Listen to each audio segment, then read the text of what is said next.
Welcome back to Learning with a Difference, news headlines in English for 20th December. And first of all, national news.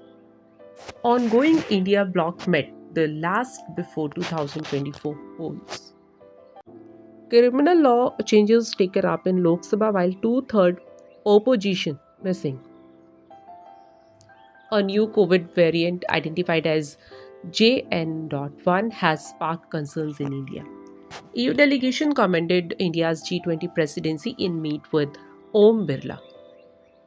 Karnataka issued advisory on COVID variant, ordered vigilance at state borders. India blocked to hold nationwide protest against MP suspensions on December 22. New ex Agniveer category introduced in Central Armed Police Forces recruitment. Former Chief Minister Raman Singh elected Speaker of Chhattisgarh Assembly. Now, international news. UN agencies furious at Gaza hospital attacks voice anger and disbelief. Time to say goodbye. First giant pandas born in Germany return to China.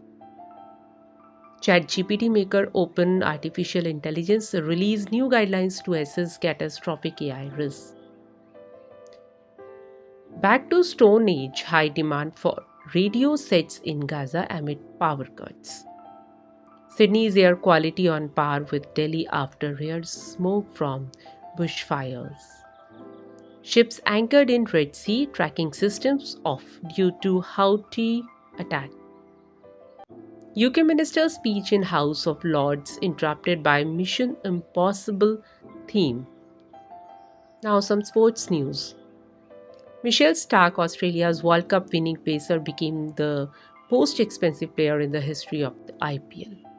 Pat Cummins made IPL auction history, joined Sunrisers Hyderabad for a record bid of Rs 20.5 crore.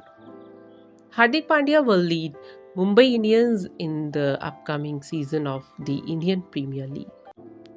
Uncapped Indian all-rounder Shah Rukh has been bought by Gujarat Titans for Rs 7.40 crore. Michelle Stark was bought by Kolkata Knight Riders for a massive price of Rs 24.75 crore. Business-related news. RBI told lenders to exit AIFs investing in debtor firms. Accenture Q1 results revenue missed estimates. Financial year 24 guidance maintained. GST Supreme Court eased burden on taxpayers facing input tax credit mismatch. Baiju's financial year 22 consolidated revenue missed guidance, loss swells to over Rs 8,000 crore. RBI told lenders to exit AIFs investing in debtor firms. And now science-related news. Japan unveiled rocket engine fueled by cow dung. And NASA shared images of Uranus glowing rings, faint and diffuse feature. That's all in news. Thank you.